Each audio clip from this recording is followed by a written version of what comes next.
Hey guys, how's it going? So this is going to be a super quick little shaky cam video here. I'm taking my photograph to enter in the guild build off the Tabletop Crafters Guild build for October, and the material is vampire teeth, those cheap vampire teeth that you'll see. That was my failed one. That was going to be a big monster, so I didn't go with that one. So I bought two, and I turned this one into a table, and this is my photo I'm going to enter. So I've set up this kind of sweet drow battle plan set up here, and you'll see the table is the teeth for the legs, I suppose, kind of a stone table.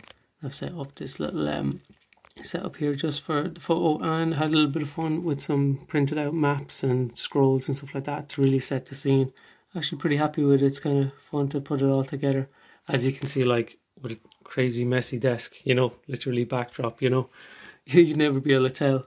But yeah, just really quick little one here, just showing you if you don't have a lot of space, you can really get away with if you have like some sort of a backdrop, you can get away with taking some, ooh, that's a bit overexposed, messing around with some photos as well. So yeah, best of luck with everybody entering this this month's build off or Tabletop Crafters challenge. I think every time I mention it I call it something different, but I'll link it down below, and you can go ahead and enter. There's only a few days left, but it is, yeah, vampire teeth. So if you can come up with something cool and get it in, we'll see how everybody gets on. Okay guys, see you, good luck.